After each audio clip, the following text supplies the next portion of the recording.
Hi, it's Matt. For the last 5 months, the excellent people at Purple Acorn have been broadcasting the Alder Hour live on LinkedIn every Monday afternoon. It's an hour-long show where I team up with my co-hosts Rona Pierce from Perceptible Studios and Jocelyn King from Virgil HR to talk about the TA and HR headlines that we've spotted during the week, analyse real-life workplace dilemmas, debate what's trending and what's ending in recruiting, and interview a different guest every week. I wanted to drop the audio podcast version of this week's show into the Recruiting Future feed so you can all take a listen to what we've been doing. I'd love to know what you think and whether you think I should drop the show into the feed on a more regular basis. This week, we covered the merging of technology and HR departments, AI bias, mental health at work, why the use of resumes is well past its sell-by date, and RecFest founder Jamie Leonard dropped in to talk about the big issues for TA leaders at the moment. You can catch the Alder Hour every week on my LinkedIn profile or via the Purple Acorn LinkedIn page or on their YouTube channel. Let me know whether I should drop more Alder Hour episodes into this feed in the future. Enjoy the show.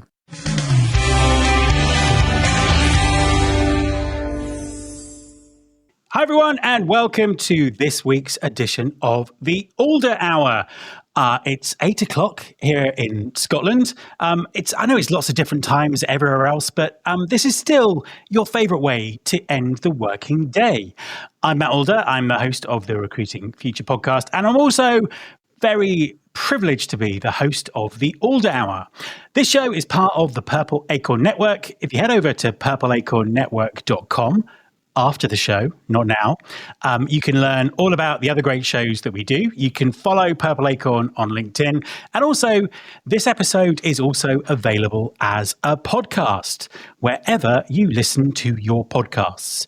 Now, if you're watching live, and we sincerely hope you are, you can join in just to prove that this is live and we've not pre-recorded it. You can join in, leave us some comments, and we will do our best to read them, make you part of the show. And we've got some really interesting topics that we're talking about this week. I know I've got lots to say about them, and I hope you do too. So without further ado, I would like to welcome my amazing co-hosts to tonight's Alder Hour. Hey, and we're all here again. Hi, Rona. Hi, Jocelyn. How are you doing? Hey, Matt. Doing good. How are you? Yeah, I'm all right. It's been very sunny the last few days in Scotland, which is, I think that's a Scottish summer done now. So it was good while it lasted. Jocelyn, how are you? Doing really well. Yeah, can't complain. In the Florida weather, which is perpetually sunny, although we are starting to get into the rainy season a little bit, but I won't complain to you. There we are. You see, I couldn't be more British if I tried, because all I can think about is to ask about the weather, which is what we always do. And we haven't been to a conference this week, so that for a change, which is good to have a rest. So, Jocelyn, what do you have for us this evening? We're going to talk a little bit about. Yeah, we're going to talk a little bit about mental health and workplace violence. It is all one story. It's actually my story. I know we always do Reddit, and there's some pretty fun things to find on there. But this was earlier on in my career, and I had an employee who very, very unfortunately tried to commit suicide at work, and then threatened violence afterward when he was unsuccessful. So we'll talk more about that. Absolutely, how you deal with that as an HR professional. Rona, what do you have for us? So I'm talking about the death of the traditional resume, and I've been trying to have it disappear for years. So hopefully, I think I said just before we went live, I started writing about this in 2008. In fact, that's the earliest I can find that I've written about it. I think I probably wrote about it before. So fascinating topic. Can't wait to get into it. But and we've got a great guest coming up a little bit later as well. So let's get started. And it's time for Points and Pints.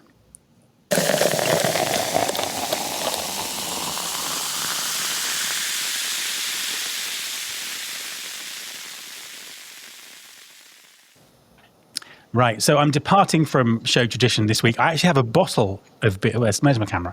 I have a bottle of beer, just like the indent. Now, this is a beer called Doom Bar. This used to be my favourite beer a few years ago. It's supposed to be from Cornwall, which is where I'm originally from, in the southwest of England. But it got bought by a big conglomerate. I think it's now brewed hundreds of miles away from there. But this is the first time I've tried the alcohol-free version, and it really is alcohol-free. It's alcohol 0.0%. Although, riddle me this, when I bought it in the supermarket, they still had to do an age check to check that I was old enough to buy 0% beer. There's a conundrum. Right, let me open this. Could be quite tricky. At least I remembered a bottle opener. All right. What's everyone else got to drink while I'm pouring this? Let me know. Rona, do you have something? Yeah, I have the last of the free AF drinks that I have. This is the vodka spritz one. Finally at the end of the case. Yeah. That's cool. Jocelyn, do you have anything, or are you on your usual water this week? No, I'm a little rebellious this week, just a little bit, because I actually do have alcohol. Not a lot. It's a Michelob Ultra. Of course, my screen, everybody knows what it looks like anyway. And so I haven't had a sip yet, but I'm going to now for you, Matt. Right, oh, thank you. Right, okay, here we go. So I'm going to try. This is a monumentous moment. This used to be my favourite beer. Do I like the alcohol-free version? That's very good. That is very good. I'm delighted at that. I wish I bought a case. How does it compare to Michelob Ultra? Which is practically alcohol-free anyway, isn't it? It is practically alcohol-free. Yeah, it's mostly water. It's still delicious, but I'm sure it doesn't rival what you've just tried, Matt. Absolutely. And the vodka, the fake, is it fake vodka or real vodka? It's fake vodka, and it's actually really good. That's cool. Excellent. So, that's the pints part done. Now on to the points. So, first up, this has been kind of all over everywhere all week. Why Moderna merged its tech and HR departments. Now, you can't sort of turn the internet on these days without being hit by a story about AI. I've noticed that the news tends to go in 2 weekly cycles. We'll have a week where AI is brilliant and it's taking over, and that'll be followed by a week where AI is rubbish and it doesn't work, and et cetera, et cetera. And I think a shout out to Klarna for being in both of those news cycles, basically, which is cool. So this is somewhat different, I think. This is Moderna, the pharmaceutical company, and what they've done is they've merged their technical department and their HR department, and perhaps most importantly, they've put the chief people officer in charge. Now, serious company. They've been working with OpenAI for 2 or 3 years. This isn't a kind of a gimmick or something trying to get some get some spin or stuff like that. This is a serious strategic decision that they've made, and I think it's absolutely fascinating, and it's really interesting because about 3 or 4 weeks ago I spoke to a CHRO. It's supposed to be alcohol-free, that drink. A CHRO on my podcast who said then that they felt that HR was at the absolute point where technology met people when it comes to how work's done and should be in charge. And then lo and behold, 3 weeks later, we start getting headlines like this. So a bit more background. In the article, it talks about them having 3,000 GPTs. Presumably, we could call those agents working across the business. All of their kind of HR service model is kind of outsourced to these AIs. And I think it's really interesting. A few years ago in my last book, I wrote about something called total talent management, which was looking at how work got done and the skills you needed within an organization. And those skills can be provided by robots, via AI. So it kind of makes sense to me. And also, I think from an HR perspective, there's a lot here about managing that transition between people doing work and AI doing work in certain departments, and that's complex. So I think this is a really interesting move. I'll be interested to see how it plays out. I'll also be interested to see whether other HR departments and chief people officers are actually prepared or ready to step up into this kind of role, or whether the chief technology officer will be running HR in their organization. So a huge amount to digest here. Jocelyn, what do you think from an HR perspective? Yeah, this is huge. And I don't think it's something that people should be surprised about, because we've been talking about this more and more over the last, especially the last year.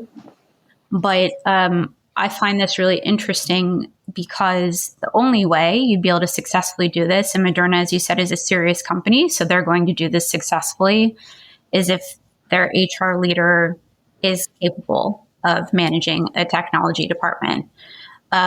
I understand why they're doing it. And a lot of people say, oh, it's because, AI is going to be replacing the workforce, so it's going to kind of be the workforce. It's so much more than that. It's the change management aspect that kind of falls underneath HR. And then, of course, there's policy and security and data protection and governance, compliance. And I can understand how some of that might fall underneath HR as well, but they have to have that tech savviness in order to be successful in a role like this. So I think it'll be really interesting to see, how many of these companies are going to do this because they know their HR department is prepared, and how many are going to do this because it's like a new fad that's come out and it's going to completely blow up in their face. Yeah, and I think it's also interesting to sort of read the background. And the chief people officer was already working very closely with the chief technology officer, and the chief technology officer actually left.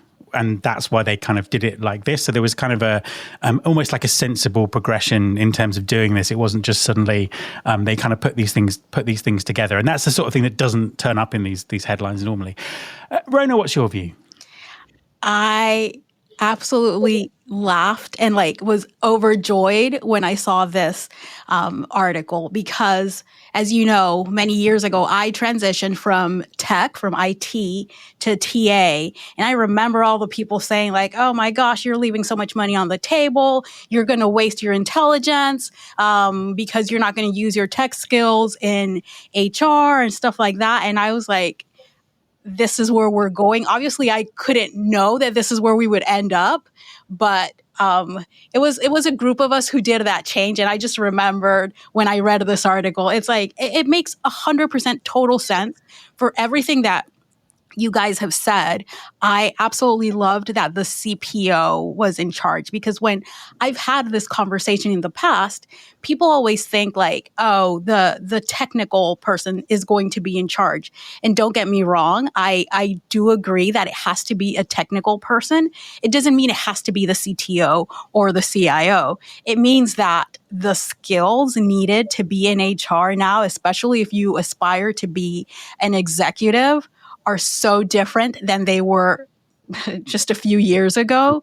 And it will continue to be this way and go this route because of everything that we said: AI, change management, policies, everything. I really think that our counterparts at CTO, CIOs, like cybersecurity people, although they're very good at that specific aspect, they're not necessarily experienced in the HR space. So anyone who's moved from tech or these types of things, or anyone who's tech savvy and is in HR, TA area, is someone to look out for.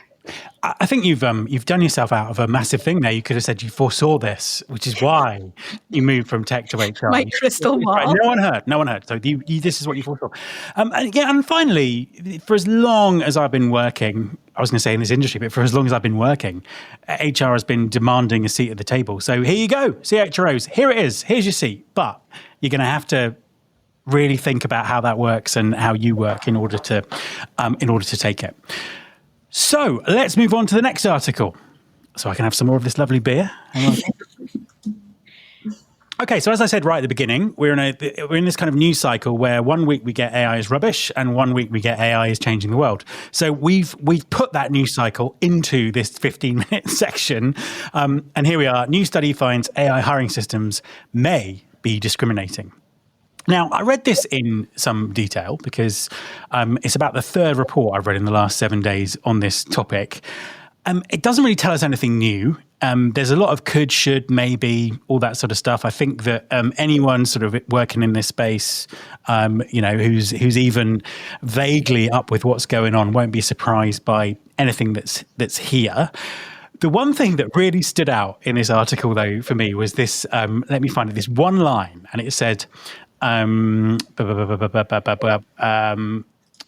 we go. The published study found that AI tools often penalize candidates for employment gaps. So then, because humans never do that, do they? And again, I think a lot of the things that get thrown up in these kind of reports are things that human recruiters do anyway, or companies do systematically, and that never kind of quite gets never kind of quite gets addressed. And I think that there is some complexity to this. So let me back up from that, actually. So I think that, we know that certainly in Europe there is regulation about this. I would have said that there is regulation in the US, but I think there's been some developments this week around no regulation for 10 years or something like that. But I think that's probably another conversation altogether. So as I said, I don't think it tells us anything that we don't know. However, I think this is a complicated situation. I think with AI, we're seeing this kind of bouncing around in the news cycle because very often people are just comparing things that shouldn't be compared. Things are getting put together that shouldn't be put together. People are using AI really badly and saying that's how it is. Because I had another study that landed in my inbox about AI assessments. And in that, one of the things it said was conversational AI significantly reduces social desirability bias, which is people saying what they think people want to hear, and delivers a better candidate experience and offers a fairer path to talent discovery.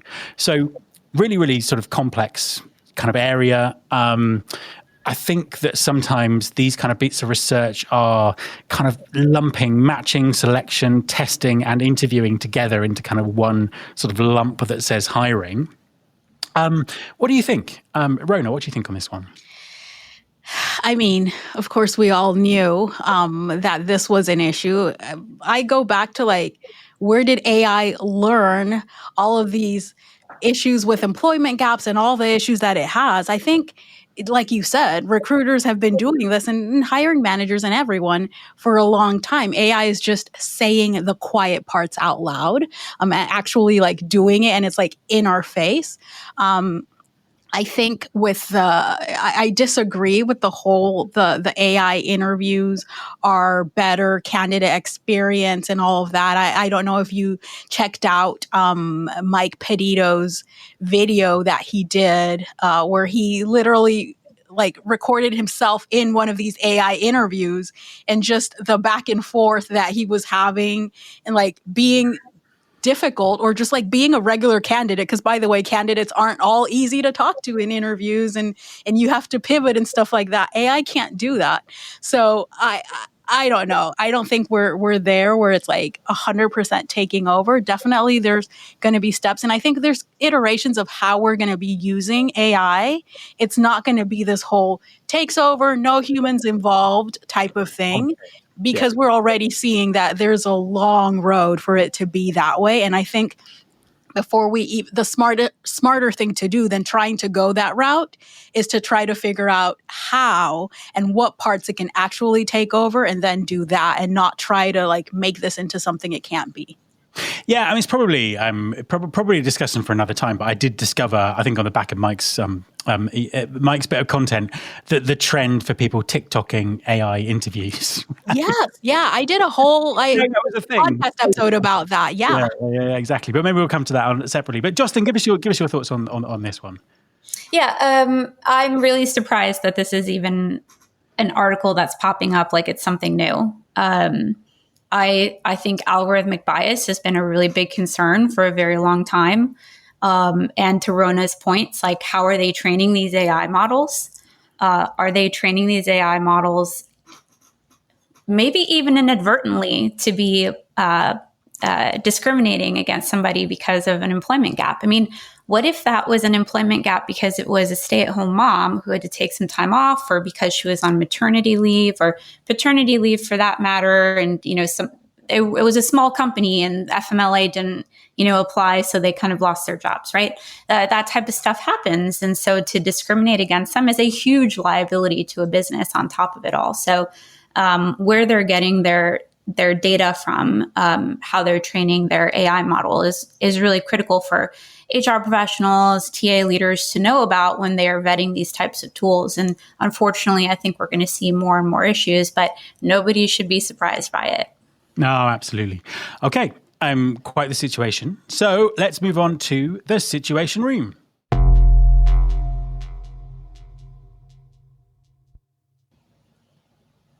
Okay, Justin, tell us the story. Okay, so this was actually early on in my career. I was working for a company. We had a lot of employees, and there was one employee who had a lot of mental health challenges going on. Without going into any detail about that, he was really struggling, and so I'd kind of taken him under my wing and was really trying to support him and provide resources and just be that person he can talk to when he needed that. And so I think he felt very kind of comfortable and in some ways almost like a little attached. And one day he tried committing suicide at the workplace and very, very fortunately was unsuccessful. And we called the police, 911, ambulance came, they did a 24-hour watch. The next day I was working, I was the only manager there. He knew that was the schedule, and he came into my office and locked the door and said he was really angry with me for calling the police and that he wanted to hurt me. And that was obviously a really scary moment. I spent the next couple hours de-escalating and convincing him to actually admit himself into the hospital. But it's a really sad story, and I wish I knew where he was today and if he was okay, but obviously didn't, stay in touch for those reasons. But very sad. And so I think that, it's Mental Health Month. A lot of people are talking about, how we can better support our employees with their mental health. And certainly part of this story reflects that, right? That we should be, keeping track of our employees. And, and actually the reason why I even knew about his challenges in the first place is because his manager came to me and said, hey, he's mentioned to me that he's depressed. I think, he should have a conversation with you. Managers need to step up and do that because it's really critical to kind of be there to support employees, and HR isn't going to know everything that's going on, of course. Yeah. Even though some people joke and say we do, we don't. So the other thing, though, that I think often goes unnoticed or untouched during Mental Health Awareness Month is mental health for HR professionals, because we end up taking on some pretty significant emotional burdens from employees. Gladly, it's part of why we got into a profession of service, because that's how I see human resources, as a profession of service to others. And I also think that there's a lack of crisis management training for HR professionals as well. So I don't know if you have any thoughts on that, Matt, crisis management, or, how to better support HR professionals with their own mental health. But I do think it's really critical for key leaders across the organization to be very aware and cognizant of the fact that HR is assuming a lot of emotions that are coming their way. And it's a really tough job, and you can't talk to other people about it. It's a really lonely job. And your time is spent taking care of others and not necessarily taking care of yourself.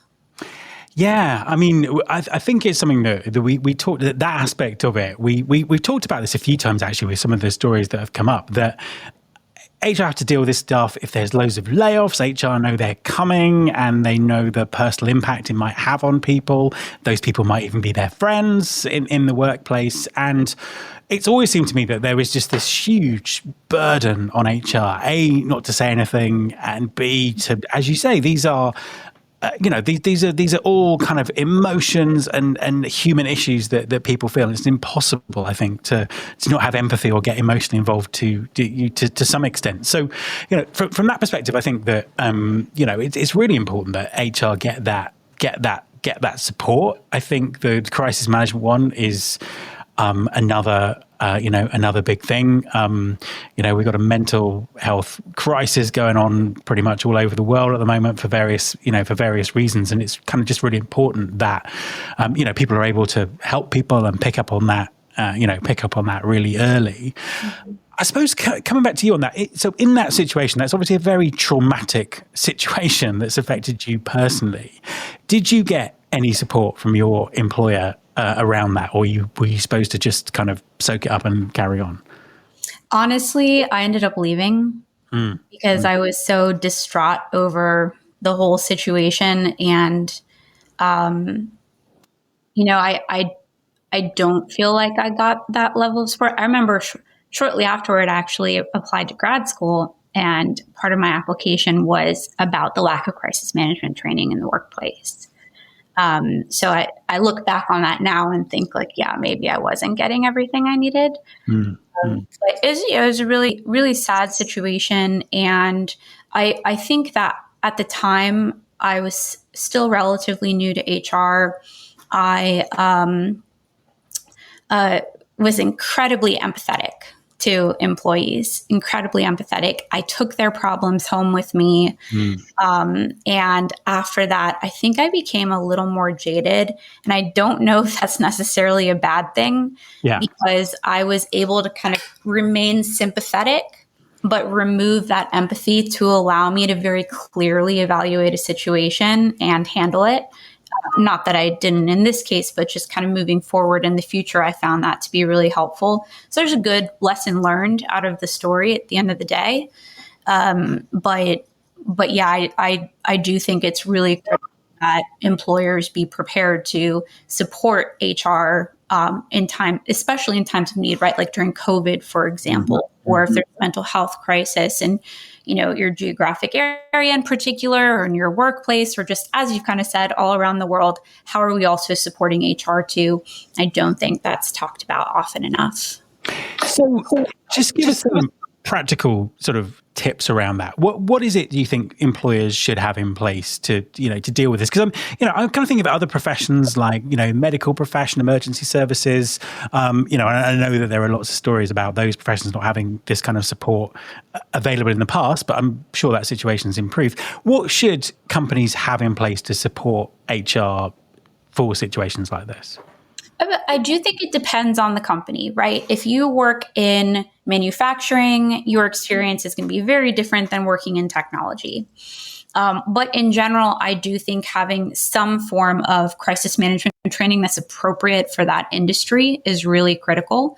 Unfortunately, you generally will tend to have more of those types of issues in certain industries than you would with others. So that's why it can't just be this blanket solution across the board.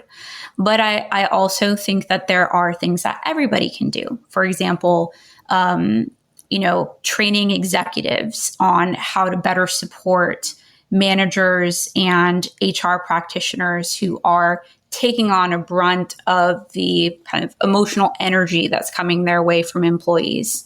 How can they better support them and create some type of program for that? Maybe even some version of an employee support group, right? Or an employee resource group or something along those lines. So I think that would be really helpful. And then just an overall awareness culturally for other leaders in the organization to have that this is something that comes up. And often when they feel like maybe they're having friction with HR, perhaps there's more to the story there. And I think also that thing you said about de-escalation kind of resonated as well, because we are in a world where people get very angry at things maybe a lot quicker than they used to. Social media, politics, whatever it is. I'll imagine it's kind of really important to have those kind of de-escalation skills as well that are probably common in other professionals, but perhaps not HR. Absolutely. And I would hope that would sit under the crisis management training that's provided to them. But that's another example of something that I think every single HR practitioner and manager could benefit from. In fact, any employee as well could benefit from too. You're still going to have altercations between employees. And so if they have if they're able to kind of move forward and use the training that's being provided to them in a really positive way for their organization and most especially for themselves, then that's a big win for a company. So I would say, just regardless of the industry that you're in, please don't underestimate the importance of crisis management training for, not just HR, but other levels in the organization too. Yeah, incredibly important. Thank you so much for sharing your story. Your amazing insight there. Thank you. Thank you. Okay, let's move on to it's time for our guest.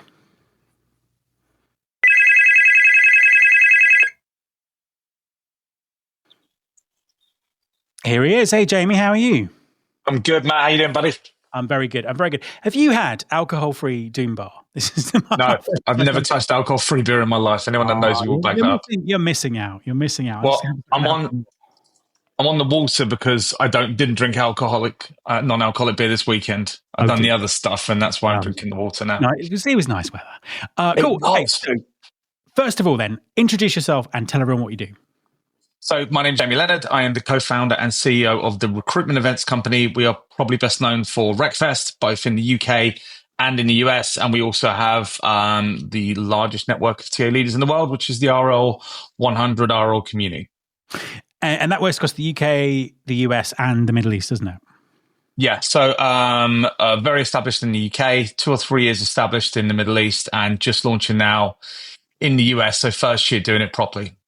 Fantastic. So I'll talk about RecFest a little bit later on. But before that, you kind of have quite a unique situation because you run events for TA leaders, all over the world, and you get to listen to. You have these kind of particularly sort of really great networking events where people share what's going on without kind of fear of that being broadcast on social media or outside the room. So, I've certainly attended loads of your events, but I've attended ones where there have been some really interesting conversations about how people are feeling about TA and how it's going in their future and all that kind of stuff. What are you seeing at the moment? What's going on in TA from the TA leaders' perspective? What are the big topics? What are people talking about? Sure. I'd say the first thing is it really kind of breaks down into a few different sets. I think you've got obviously still a lot of people looking to get back into work at the moment, which is, a decent amount of those people. And, there's a question whether or not we'll ever have as many jobs in TA as we've had before. I don't think we will. That's my gut feel. I think we are now in a shrinking market in terms of headcount, and we can talk more about that. I think there's those that are in organizations that are moving very quickly around automation and AI. And I think there's 2 schools of thought. There's either we'll wait to see what the business does, or there's we need to act now to get on top of it sooner rather than later. When I speak to job seekers at the moment, I say, you need to have some sort of case study under your belt about how you've adopted AI into talent acquisition. Because if I'm hiring a TA leader right now, or I'm hiring a manager, or even a recruiter, the first thing I'm asking is, what was the last thing you did with AI? Because it's the mega shift. I think there's real concern at the moment on a lot of different levels. I think from how do we deal with the job seekers that are currently deep faking themselves and using ChatGPT just under their screen to give the best possible answers. I think there's what's going to happen with our teams, because let's be fair, TA is a very process driven industry, and AI eats process. We're already seeing big chunks of the talent acquisition market and those roles being eaten up and never coming back. We used to have people that took notes at interviews. That's not coming back. We used to have people that scheduled interviews. That's not coming back. And one by one, you're starting to see these roles become obsolete. And I just don't know whether we're catching up on the other side quick enough. That means that we will maintain the amount of heads that we currently have in the market. We're almost losing jobs quicker than we're working out what to do with the AI. So 100%. Yeah, it's some are excited, some are very, very nervous. I think, look, in the UK right now, the market is very, very tough. There's not a lot of hiring going on right now. But yeah, I think for the most part, it's either people seeing it as an opportunity or threat, and they're becoming quite polarized in terms of their opinion. Yeah, and I know you've been listening backstage.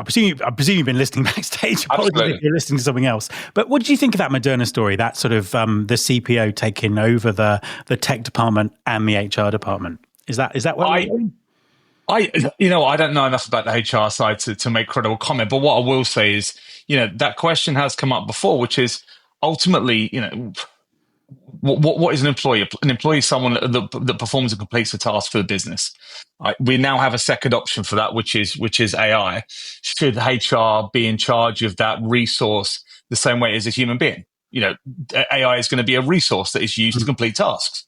That's what human beings are. So HR actually stepping in and taking charge of that in terms of stuff like resource management, I don't think it's a million miles away from actually this is a pretty smart idea.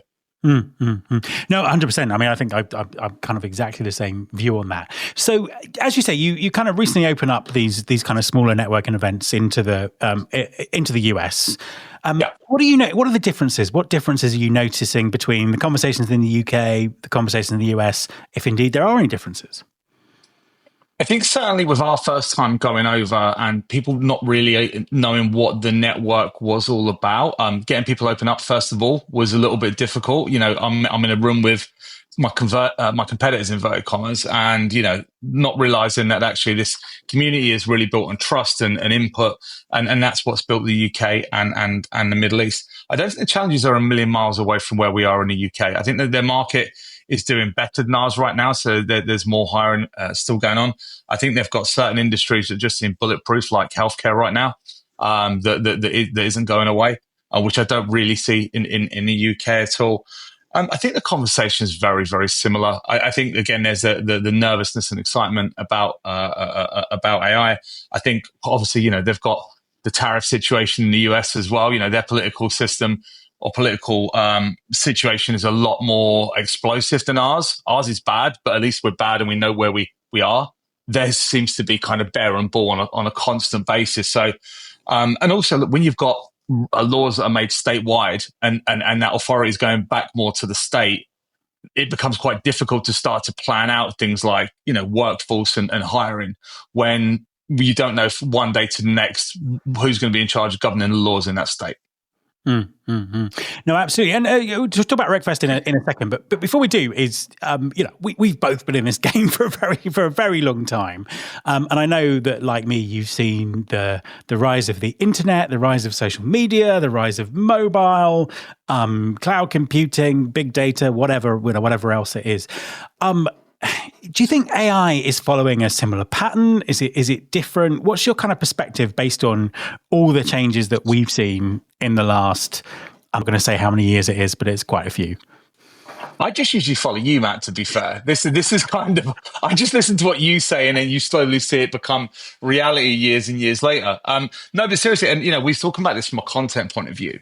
Usually the content cycle over a 2 or 3 year period is you get people like yourself that come on stage and say, right, this is something to start thinking about, whether that was the internet, whether that was mobile, whether that was big data. And then the following year or the year after, you start to see these green shoots of actual companies using it. And that's where we're at right now. Last year was the hype year. Last year, all the stages were like, this is a thing, we all need to brace ourselves. Now you're starting to see some very real examples. And for me, I think you're seeing it a lot at the high volume end. And then not a lot, obviously, at the exec search end. And then there's a rainbow in between. And Johnny Campbell, who spoke when he was in Chicago and Boston, Johnny used the example of McDonald's. And he said, if you imagine high volume hiring to be like McDonald's. Now, nowadays in McDonald's, you can walk in, and I'm just going to steal Johnny's bit, by the way, as well, because I really liked it. You can walk into McDonald's, you can touch a screen, you can add 2 patties, you can add cheese, and then you don't see the human being until they hand over your food in some situations. That's kind of where high volume is right now.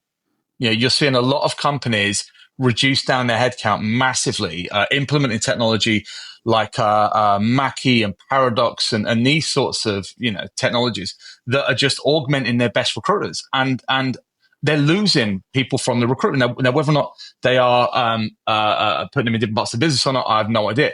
But you're seeing that at a high volume level. Then if you go to the other end of the spectrum, exec search and senior hiring is more like going into a fine dining restaurant. You wouldn't expect to push a button when you go into somewhere where you're going to pay £90 for a steak, right? You want the full experience. So kind of if you imagine that as being the spectrum of AI, we're starting down here a lot. There's a lot going on. And then it's only a matter of time between that and when you're at the top there, and when does the robot take over from the human being? Yeah, absolutely. Although I did think that, I can't remember the name of it, there's a famous Russian restaurant in London where each table has a champagne button that you press. But other than that, I'm kind of with you there. So let's talk about RecFest. So there'll be people listening who may not have heard of RecFest. So what is it? Where is it? Why is it? What is it? Where is it? Why is it? So let's go from the beginning. What is it? So it's a genuine outdoor festival. It's, there are a lot of events in our industry that call themselves festival and, are a conference room with Bunting nicely.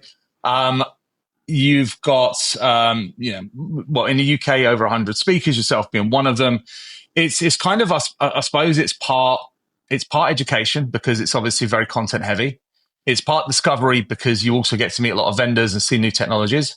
It's part team day out, team bonding day, because actually with the rise of work from home, people are now putting this in their diaries as, okay, if we're going to meet up once a quarter, let's make one of them RecFest, and they come in their teams. Although we are seeing that shrink slightly, and that's in the UK, certainly. US is still growing, but in the UK, we're seeing this year certainly smaller teams.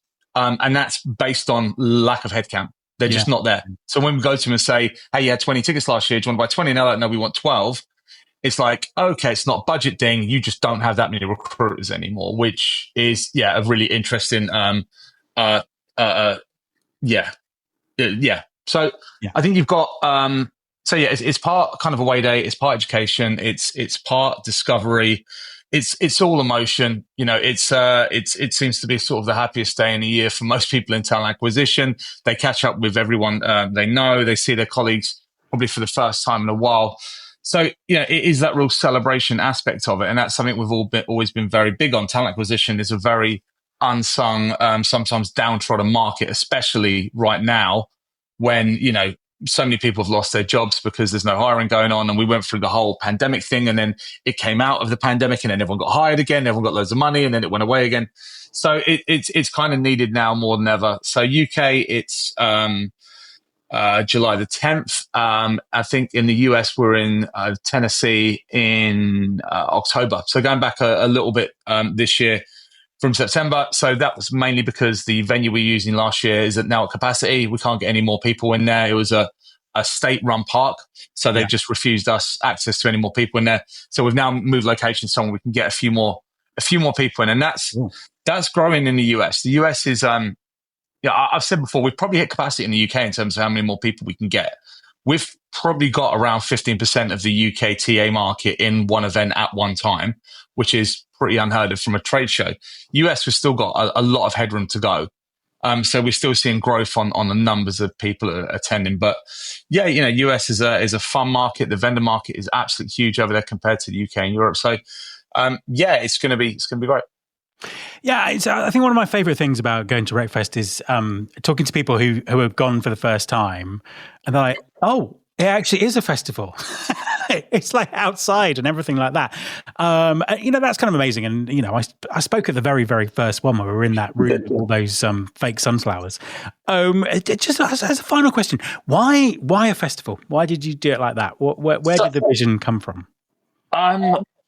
I suppose if you remember events back in our day, they were very tired. In our day? Back in our day, when everything was black and white. A while ago.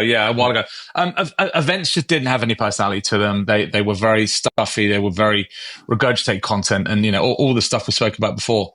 I just thought festivals are about the human connections you have. For me anyway, and then the music secondary. I always love the music when you go to a festival, but it is that encapsulated experience. It's a bubble. It's not the real world. You're in this la la land for a few days where you can morning drink and listen to Led Zeppelin in the afternoon. That's kind of, it's not a real world. So we wanted to create. Exactly. Yeah. So we wanted to create something like that, something that was a complete full experience, because we wanted that experience to stay with people. I think too many of our events nowadays are transactional. If you've been to one, you've been to all of them.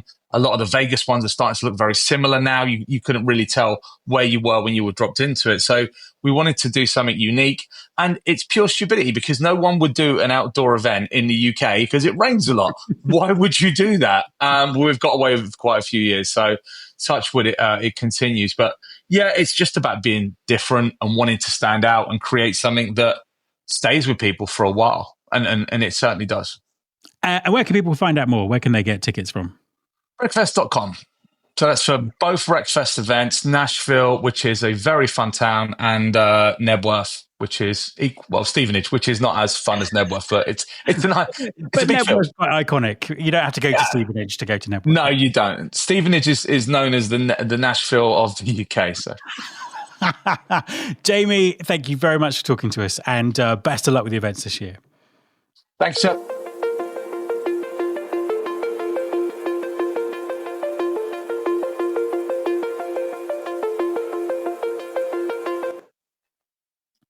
Hey, Rona, welcome back. So, resumes. Tell us all about it. Oh, my favorite topic. So we've done episodes on AI interview policies, on social profiles and hiring, and even on the rise of the office influencer. And all of them point to one thing. The traditional resume is slowly being replaced by you. Or more specifically, by how you show up online. Because it's 2025 and your personal brand is really doing more work than your resume ever did. Boring. I hate resumes, by the way. I'll just put it out there. 2-page document listing your past jobs. It's really now competing with LinkedIn Live post and speaking clips, short form videos, and portfolio links. We're not just reading about your experience anymore. We're watching it. You're talking about how you think. You're showing your process. You're teaching others. And that's really what builds trust. And trust is what gets people hired. And I think what pushed us to this was really remote work and opening the borders of it. There's lots of competition for jobs. So even AI is reinforcing this. Tools like ChatGPT are really helping candidates write cleaner resumes, but the smartest ones are really using ChatGPT to help them with their content strategy, to prep scripts, and to tell better stories online. And recruiters, even though they won't admit it, or most of them, they're watching. They're not just looking at resumes, they're checking digital presence, how you engage, what you're known for, what your vibe is. And many of you know, I run a video content agency called Perceptual Studios, and we're seeing a lot more job seekers reach out, and we don't market to job seekers. And it's not just executives. I'm seeing manager level, director level, reaching out and wanting to work with us for their video content strategy and their content strategy in general. So are resumes trending or ending? I hope that they're ending, because the best candidates today, they're not really relying on a paper that can't explain who you are. They are telling people, this is who I am, this is how I think, and here's the proof. What do you think, Matt? So, as I said right at the beginning, I first wrote my first piece on I Hope the CV Goes Away was in 2008. So I have been waiting for what I hope is this moment for a really, really long time. And I don't think, if deep down, even though some recruiters swear by resumes, it doesn't stack up. I mean, it's just kind of ridiculous that is how the restrictions in terms of how people can come across, and also what little useful data there actually is in terms of determining whether someone's going to be good at that job. So I think what first kind of prompted me to think about this was when LinkedIn launched. So, which I think was about 20 years ago, because it was like, well, hang on a minute, this is your kind of resume online, but it's kind of, we didn't have the feed and the content then, but there was the kind of the interaction between people. There was groups, there were things going on. So I think if we had a time machine and went back to old me, younger me, I'd be absolutely just flabbergasted and hugely disappointed that we still have resumes now. But I think that one of the reasons, I think there's reasons why we have them now, and there's reasons why they're going away now. So one of the big reasons we have them now is just these cultural norms around recruitment. And I've said this before. It's like everyone out there has written a resume and applied for a job and has a job. And everyone goes through that process. And I think particularly with hiring managers and senior execs, there's just a sense that is how recruitment is done. So you have to have a resume, you have to have this. And I think when people are leaving school or leaving college, their parents will say to them, you have to have a resume, you have to it's good for your CV. So there's a whole kind of cultural piece that I think is the reason why they've stuck around for so long. I had a conversation with I had a podcast conversation with Jeff Taylor, who founded Monster, about this, and I actually spoke to him at Unleash about this over coffee. We were sort of talking about it for a long time. These things have been around for 200 years, if not longer. So I think there are reasons why they're still here, but I think the reasons why they're going away, it's just, we're in a world where people can get AI to write their resume for them. So any kind of differentiation that might be there, that recruiters think they've got the instincts to spot when someone's lying or when someone's overplaying something, all of that's going away. And then I think we need to look and say, well, actually, if we're moving to skills first hiring and thinking differently about talent, this doesn't really help. There is so much science out there about why resumes are useless, and there are much better ways of assessing people. And I think all of these things are converging to hopefully kill the resume. So I think it's on its way out. Probably back in 20 years, still talking about it, but I think it's on its way out. So, I mean, drilling down into the content piece in terms of how people show up and all that sort of stuff, I think that there is I don't know whether to call it a generation gap here or a digital content savvy gap. But obviously there are people who are very good at this. You look at some of the professional content that's on Instagram and TikTok in terms of people sort of profiling their job and their point of view and their achievements. There's some amazing stuff there. But likewise, there are lots of people who aren't very good at this. Now, they're not necessarily all older, but it's just, I suppose particularly in Britain, there's this whole thing about pushing yourself forward and being out there. It's not a very British thing to do. And I do see lots of people who are looking for jobs in our sector who aren't really showing up online in the way that I'd expect. They're either not kind of putting themselves out there, or they're putting themselves out there just in a post every 3 months saying, hey, I'm still looking for a job. These are all the things I can do. Or they're just putting content out there that doesn't actually really showcase their achievements. It's more about just drawing attention to them and hoping people will then ask for their CV.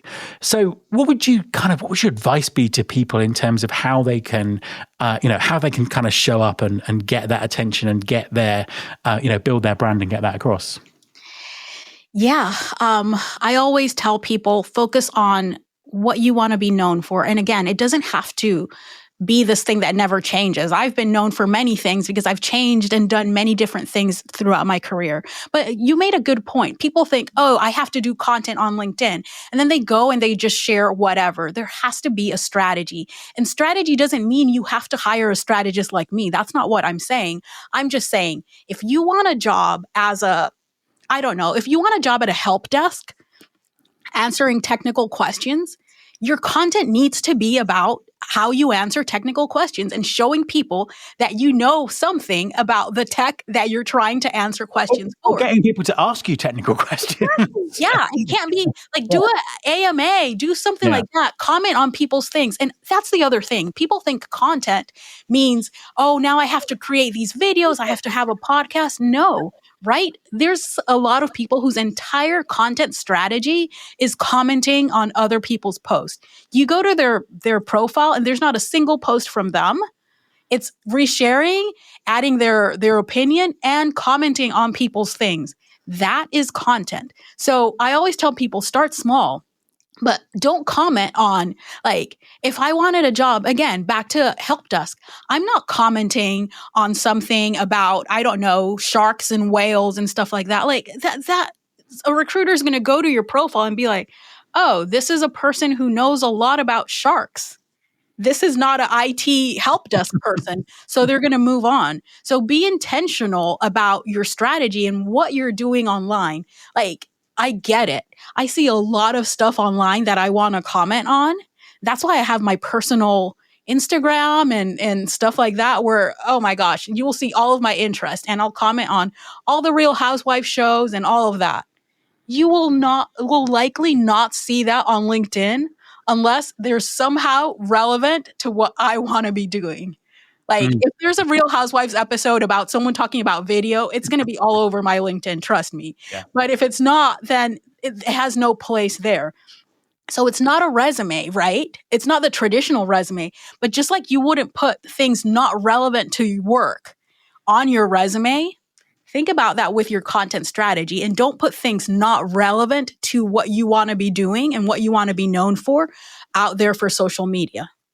I think there is a bit, though, about showing that you're a human being and not a robot, and kind of, maybe kind of just having a slightly broader sort of perspective on that. Yeah. It doesn't mean you only talk about work, right? But you find how to talk about your personal stuff. Like, yeah, definitely you can put stuff about your personal life and things that are important to you, as long as you can tie it back, or as long as that's going to shape how you're being seen professionally. Yeah, exactly. Because it's kind of like I suppose it's almost like the YouTube algorithm. So I think if you go and look at the most successful YouTube